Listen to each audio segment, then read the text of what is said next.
I'm Kitty. And I'm Max. And this is Dango Duo. And welcome to our anime recap. Whoop, whoop, whoop, whoop. Tired. This week fucking sucked. So, today we're going to be giving you our extended thoughts on the anime that we reviewed this week, which includes... Plunderer, Episode 1, The Legendary Ace. BOFURI, I don't want to get hurt, so I'll max out my defense. Episode 1, Defense in First Battle. Nekopara, Episode 1, Welcome to Soliel. If my favorite pop idol made it to Budokan, I would die. Episode 1, but I love that Maina. Hatena Illusion, Episode 1, and Infinite Dendrogram, Episode 1, The Beginning of Possibility, the most vague first title of the list. I had a joke that is like the beginning of possibility is like what goes through a dirty otaku's head when a girl looks at them for 2 seconds. Is this the beginning of possibility? Is this the beginning of our relationship? Oh, scroll back up to the top so we know what we're talking sorry. Here I am wanting to just get through this trash. I know. I gotta go in order. This week fucking sucks. This week sucks. I can't express in words how stupid the concept of Plunderer is. Oh, first we're talking about Plunderer Episode 1, The Legendary Ace! Plunderer is so fucking stupid. Plunderer is actually fucking stupid. It literally makes no sense if you ask too many questions. Yeah, if you ask like 2 questions. Like, the whole thing is that you're born with a number, and then, well, like, you'll be born with 0, because when you do the thing that you're supposed to do for some fucking reason, you get a number, and when you don't do it, you lose a number.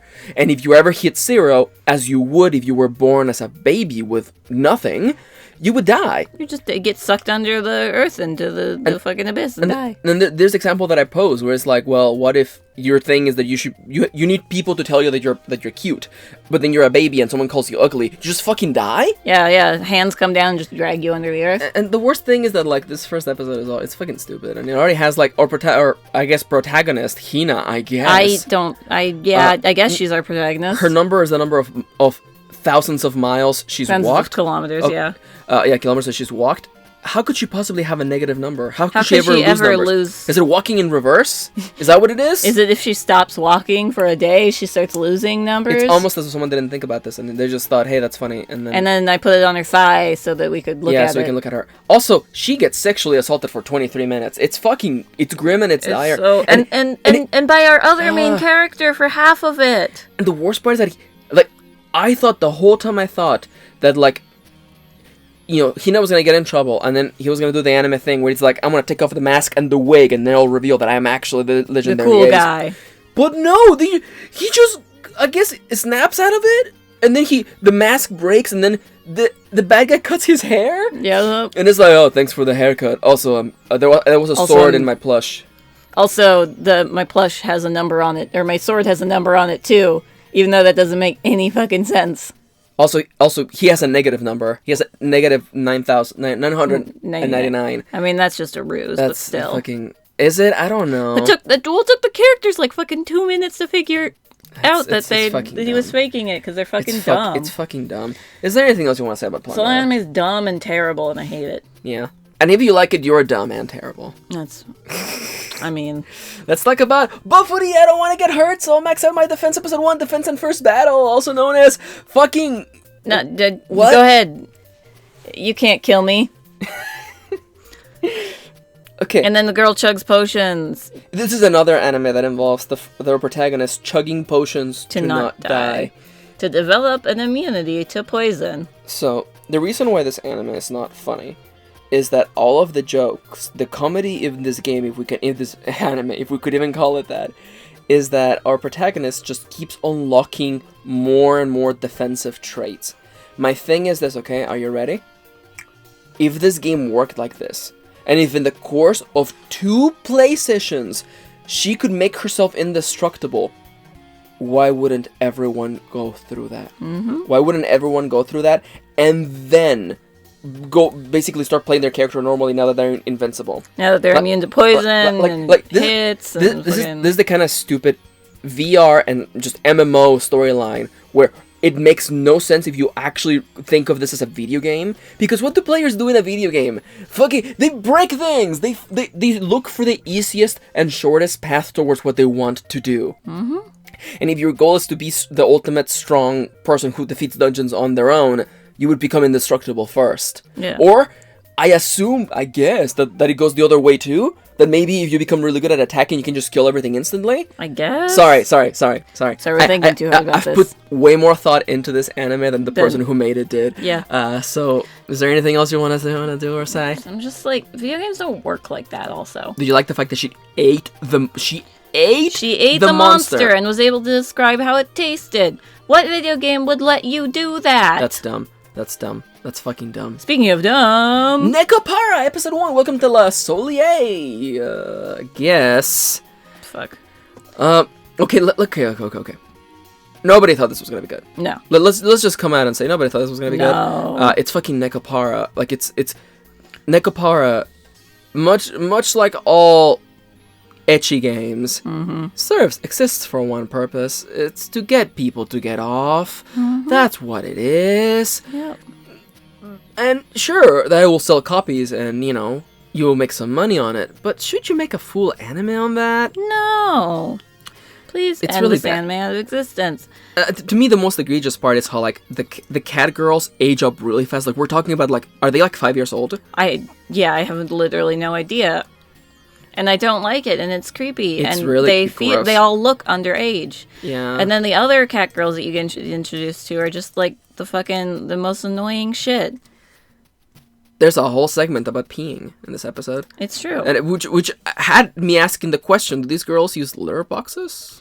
But then we hear a toilet flush, so... So I guess not. I guess not. It's really bad when the cat girls in your cat anime are asking about why is it that they do cat things, like kneeing. Yeah. Why do we do that? And I'm like, oh, gee. Oh, no. Oh, gee. Oh, no. Is there anything else you want to say about fucking Nekopara? Fuck. How does the anime, without the boob slider, somehow become creepier? The boob jiggle slider.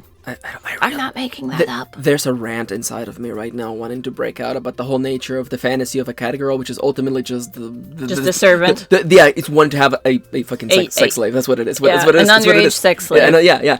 And who loves you and calls you master. Like, the problem with this is that, like, and someone in the comments can be like, wow, Dango Duo, you're so woke. And the thing is that, like, first off, like, fucking, this shit here is at the very root of all of the No. Like the toxic relationships, whereas like what does the toxic man want? He wants a woman who's younger than him, who will have less sense than him, who will have less experience than him, so that he can basically manipulate her, and she has to have no family, no friends, no connections outside of him, depends on him, and basically exists within his own personal sphere. I'm describing abusive relationship to you right now. And that's part of the cat girl fantasy, right?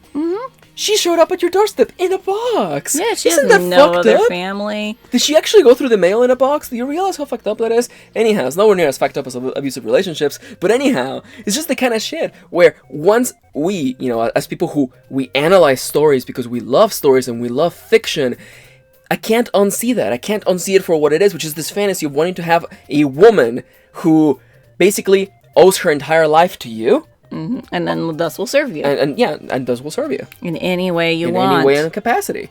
And she has no friends and no family and nothing that exists outside of this bubble. Also, shouldn't these girls be going to school? Oh, they all wear school uniforms. Fucking anime was a mistake. Nekopara is the mistake. Alright, so talking about mistakes. Let's talk about if my favorite pop idol made it to Budokan, I would die episode 1, but I love that Maina.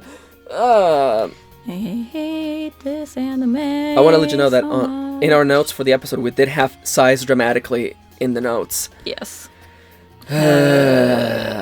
This one's really bad. This one's so bad. And I saw somebody on my Twitter feed being like, yo, I'm kind of into that. And I'm like, no, just because you're a girl who also likes idols. No, this anime is not about a girl. It's about an otaku male placed on top of a girl's body so that it's less creepy, and so like us female idol fans can stan her standing the idol. And let's not even walk away from the fact that like that kind of relationship, it's still fucking gross, man. Yeah. Like I feel that like if this anime wasn't from the point of view of the gross otaku girl, it would look so bad. It would look even You have worse. this girl who's basically stalking this idol, buying all of her CDs so that only she gets to shake her hand, buying all of the things so that only she gets to be in the photo shoot with her. Do you realize how gross creepy that is? It's fucking bad. Yeah, it's so creepy and gross. And as we said in the episode, this is that anime thing where the writer realizes how gross this is, so to bypass the grossness of it being a guy being obsessed with this female idol, they make it a female character, and we have tons of gay baiting, to also get another audience into that. But remember, the target demographic for this is seinen, young adult men. This is gay baiting. It's been ongoing for like 5 years. Those girls don't end up together. They're not gonna end up together. And nothing's gonna happen. No, because this is to fulfill a male fantasy. Yeah, the male fantasy of, What if girl also liked idols as much as I did? Yeah. Yeah.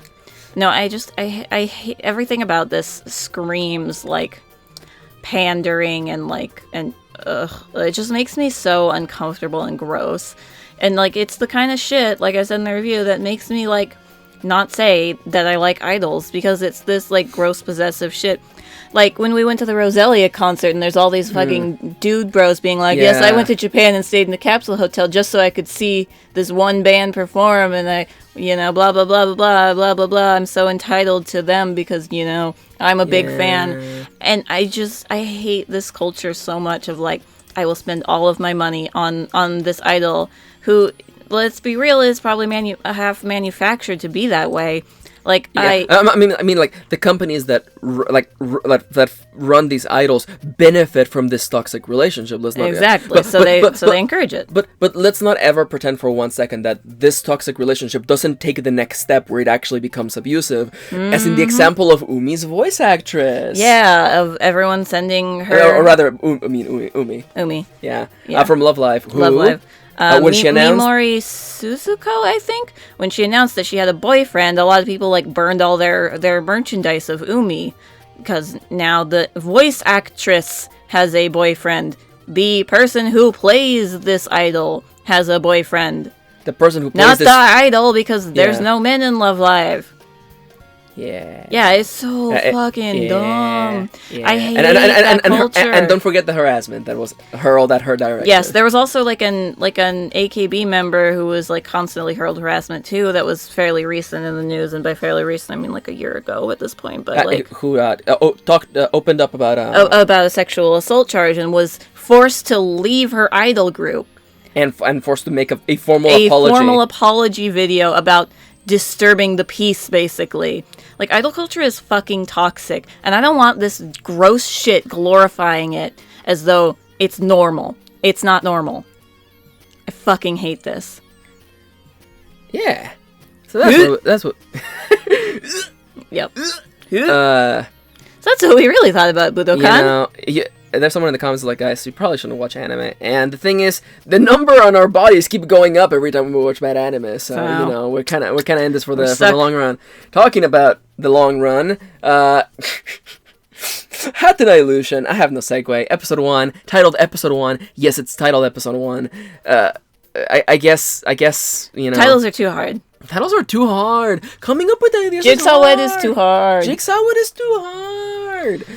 Anyway, Hatena Illusion is so nothing that I really don't have anything to say, except I realized I was like, you know why I like it? The mom's hot. The mom is hot. The mom is hot. And even the dad, in a way. The dad is also hot in a way. Yeah. But it's funny because both of them yeeted themselves out of the story right away. The mom does it before even the opening, and then the dad does it within the first, 10 minutes. He's like, bye, kids, I'll see you in a month. I started disassociating in the middle of this episode when I realized I've seen all this. I've seen this exact same scenes in other anime. Mm-hmm. Like the classic scene of the girls taking a bath and nobody locks their fucking door, I guess. And the main boy walks in on her. Or the whole thing of like, oh, I had this friend growing up and I can't wait to see her. And then hold on, you were a boy the whole time? Yes. You dressed like a boy, you spoke like a boy. And I'm pretty sure that if you had actually been childhood friends, you would have probably realized he was a boy. You dumb bitch. And then we need to have that scene where the girl, has to grope the boy's chest in search of breasts, as though that is the defining characteristic of the whether you are. He is a boy. Yeah. I don't know, just fucking look for Reach for the dick, at least. Or Alternatively, don't think about gender in that binary sense, you dumb bitch. It's like baffling, the idea that like, oh my god, they're my friend, I can't wait to come and live with us, oh, it's gonna be so much fun, and then you're like, oh my god, you are different! No!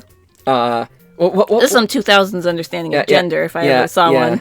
Yeah, no. It's like those all the friends like gay scares. It's like the gender scare. Yeah. It's like, whoa, hold on a minute.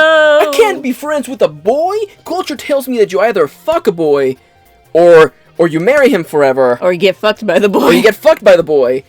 Or you can't be friends with someone of the opposite gender. You can't just be friends with a boy if you're a girl. Said the male author of this manga. You can't be friends with a woman. With a woman? Fuck, I think I'm remembering, like... Yes, oh my god, I just remembered the interview with the P5 writers who were like, the reason why we don't have friendship social links with female characters in the stories because we have never had a female relationship with or a relationship with a woman that was friendship. And I'm like, well, way to show your hand and that you're a toxic male person. Well, to show that you're also a useless writer. Yeah. What? If I don't experience it, I don't know what it's like. Oh my god, says the guy who writes about going into people's hearts and changing their viewpoints on things. And fucking magic! Okay, sorry. This is extra annoying because, like, we're writers. The farther we get away from P5, the worse it gets. Honestly, the farther away we get from P5, the worse it gets. We platinumed that game. We enjoyed it at the time, but like the more time that passes, the more I realize that game is very badly written and Morgana's the best thing to come out of it. Morgana's the best thing out of that entire fucking game. Ryuji's and the worst part is Futaba. I'm sorry, Arasos. Anyhow. Hatena illusion! Arasos, I love you. Please don't. Arasos, please. Don't leave. Don't leave Arasos. I don't hate Futaba. I hate a lot of the shit around her. I hate her social link. That too. About a girl who has basically been abused, and the solution is not to send those parents to prison as they should, but rather to just change their minds, just wipe their minds. Make them love her. See, all crimes are easy if you just, Jezebelarin your way through them. That was Pet, actually. Yeah, that was last week. Why don't you just talk about Jezebelarin instead for like 20 minutes? No, we have to talk about Infinite. Infinite Dendrogram! Episode 1, the beginning of possibility! Hey, you want to have a fun time? Look up what Dendrogram is. It's just a fucking chart. It's just a chart. It's just a chart. It's a chart. It's a thing where... Is that meant to simulate how the NPCs work? No, that's an infinite Dendrogram? That's too much thinking. I know. This anime is absolutely nothing. There's a lot of fucking problems in this fucking anime. The whole fantasy idea, like, okay, if you're going to do a stupid fantasy that takes place inside of our world, you have to justify it in some way, shape, or form. This is the thing. Maybe the adaptation fucked it up, but because the adaptation for SAO fucked it up, but the Sword Art Online light novels actually explain everything to the point where, like, I actually enjoyed the novels because they gave me all the answers to all the questions that I had. But if you're gonna have a VR MMO where apparently you can feel pain and you have a full sense of everything, and inside of this MMO there's fully sapient artificial intelligences. You gotta talk about the connotations of that. You gotta talk about this, my dude. You gotta talk about... You can't just drop this and go on. You can't just drop this. You can't just be like, yeah, they exist there. And I'm like, what, is this just regular technology that everyone has? Are there artificial intelligences? And the worst part is that he's gonna start leaning into a romance plot with his own sword girl. It's so his own virtual sword girl. Alright, we're done. Yeah, fuck this. We're done. It's now time for Dango Duo's new segment. Newest and hottest segment... Tops and bottoms. Tops and bottoms. Tops and bottoms. Tops and bottoms. Tops and bottoms. Tops and bottoms, where we tell you the anime from this week that you should be watching and the anime that you should be steering clear from. Guess what? There's no tops this week. There's no tops. Gap has run out of tops. Yep. They had a BOGO. Bottoms only sale. Bottoms only sale. And, they say bottoms up? Well, take a shot, because the anime that you should stay away from this week is... Plunderer. And if my favorite pop idol made it to Budokan, I would die. I would say that Budokan is the worst out of the two because it is stealthily gross. It's that kind of thing where someone can watch it and people do the thing where they're like, I'm just going to turn off my brain and just watch the pretty lights go off. Oh yeah, I'm also a girl who likes idols. I relate. I can relate to this fucking gross, toxic thing. Also, like, I don't know, man. You like something so much that you're gonna like, I don't know, like not take care of yourself? I don't know, man. Is this kind of fantasy where like the regular otakus look at it and go, well, it can't be that bad? You know? Yeah, at least I have a, steady income and job and shit. At least I change clothes every, once in a while. Yeah. Budokan and Plunderer are the anime that you should steer the hell away from. Not to say that everything else in the middle isn't bad, because it is, because it's just not on the bad top. Enough. It's just not offending my... Let's be honest, Bofuri and Nekopara are just fucking... We're talking about, like, C minuses all around. These are the kids in class who didn't do the homework, didn't study at all, and that's why they're getting Ds. Yep, that's what happens. So if you want to get the D, remember to like, comment, and subscribe. We're Dango Duo. You can get the double Ds. The DD. DD. The Dango and the Duo. DDs every day. DDs every day. We're here at Dango Duo Central. Thank you for watching. We're Dango Duo. Come back tomorrow. We're going to have more anime coming up. Tag along. And until next time. Can't get any worse than this, can it? Tops and bottoms. Tops and bottoms. Tops and bottoms. Bottoms only. Tops and bottoms. Only bottoms. Maybe next week will be all tops. Doubtful. Tops and bottoms. Tops and bottoms.